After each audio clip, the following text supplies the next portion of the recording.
তারেক রহমানের ৩১ দফা বাস্তবায়ন হলে দেশে আর স্বৈরাচারের জন্ম হবে না। রাষ্ট্রকাঠামো মেরামতে বিএনপির ভারপ্রাপ্ত চেয়ারম্যান তারেক রহমান ঘোষিত ৩১ দফা বাস্তবায়নের দাবিতে ব্রাহ্মণবাড়িয়ার কসবায় লিফলেট বিতরণ ও জনসভা অনুষ্ঠিত হয়েছে। গতকাল রবিবার বিকেলে উপজেলার মেহারি ইউনিয়নের ঈশাননগর চৌরাস্তা মোড়ে অনুষ্ঠিত এই জনসভা আয়োজন করে স্থানীয় বিএনপি ও অঙ্গ সংগঠন। এতে প্রধান অতিথি হিসেবে ভার্চুয়ালি যুক্ত হন বিএনপি চেয়ারপারসনের উপদেষ্টা মুশফিকুর রহমান। জনসভায় বিশেষ অতিথি ছিলেন জেলা বিএনপির যুগ্ম সাধারণ সম্পাদক জিয়াউর রহমান ফাউন্ডেশনের সদস্য ও অ্যাসোসিয়েশন অফ ইঞ্জিনিয়ার্স বাংলাদেশের সাবেক ভাইস প্রেসিডেন্ট প্রকৌশলী নাজমুল হুদা খন্দকার এবং জেলা বিএনপির সহ সম্পাদক মোহাম্মদ ইলিয়াস ও অঙ্গ সংগঠন সম্পাদক আবুল মনসুর মিশান। মেহারি ইউনিয়ন বিএনপির সদস্য শাহজাহান ভুইয়ার সভাপতিতে জনসভায় আরও বক্তব্য দেন কসবা বিএনপির সাবেক সহ সম্পাদক আনোয়ার হোসেন ও বেলায়েত হোসেন, কসবা পুর বিএনপির সাবেক সভাপতি মোহাম্মদ আশরাফ আলী ও সাবেক সাধারণ সম্পাদক আলমগীর কবির প্রমুখ।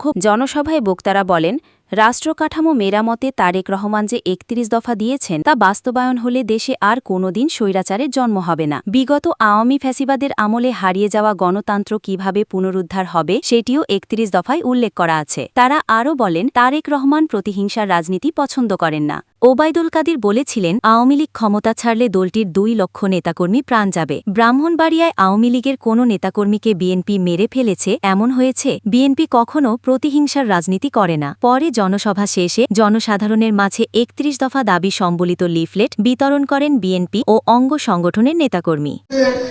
কঠিন আন্দোলন করে এবং নির্যাতনের মুখে আমাদের হাজার হাজার নেতাকর্মী গুম এবং খুন হয়েছে এবং আমাদের সেই নেতার নেতৃত্বে গত ৫ই আগস্ট আমরা এই স্বৈরাচারের পতন ঘটাতে পেরেছি এবং সেই নেতা ৩১ দফা ঘোষণা হয়েছে এবং করেছে উনি। আজকে সেই আমরা হ্যান্ডবিল বিলি করেছি এবং বিলি করবো ইনশাআল্লাহ সামনে। সেই ৩১ দফা যদি আপনারা সবাই পড়েন, দয়া করে আমি অনুরোধ করবো সবাই পড়বেন এবং সবাইকে একটু বোঝানোর চেষ্টা করবেন। সেই ৩১ দফা যদি কোনো একটা দেশের মানুষ বা সরকার মেনে চলে, সেই দেশের কোনো স্বৈরাচারের উৎপত্তি হইতে পারবে না। আমাদের নেতা ক্ষমতা আসার আগেই এখন এমন একটা সময় আমরা নিশ্চিত করে বলতে পারি আগামীতে বিএনপি ক্ষমতা আসবে। সেই নেতা তার ৩১ দফায় ঘোষণা করেছেন, কোন সরকার প্রধান ২ বারের বেশি প্রধানমন্ত্রী হইতে পারবেন না। তিনি কত বড় মহানুভবতার পরিচয় নিয়েছেন এবং প্রত্যেকটা দফা আপনারা ইনশাআল্লাহ পড়বেন।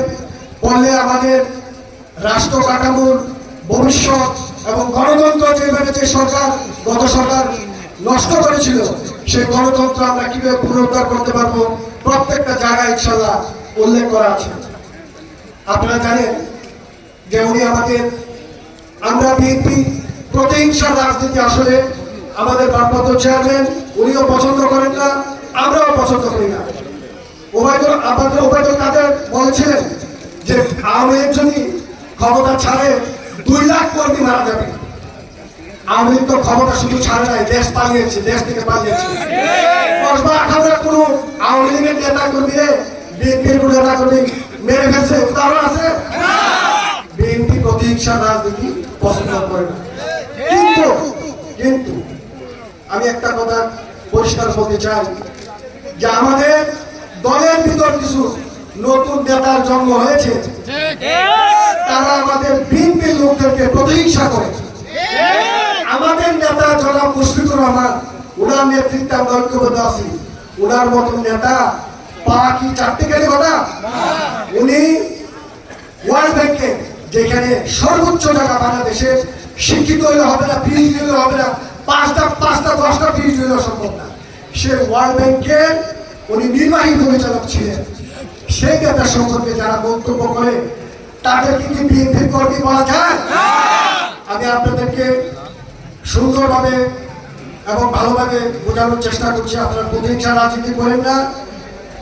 ওনার নেতৃত্বে আমরা একসাথে আছি, আপনারা সবাই চলে আসেন ওনার নেতৃত্বে এবং উনি যে সিদ্ধান্ত দিবেন, উনি যদি আপনাদেরকে সিদ্ধান্ত দেন, ভালো কোনো সিদ্ধান্ত দেন, আমরা সেই সিদ্ধান্ত মেনে নেব। বাট নেতৃত্ব ওনার নেতৃত্বে আপনাদেরকে আসতে হবে।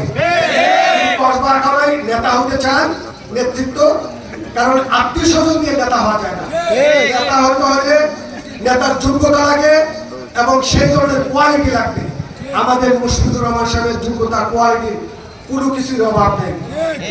আজকে এই মুশফিকুর রহমান সাহেব উনি যদি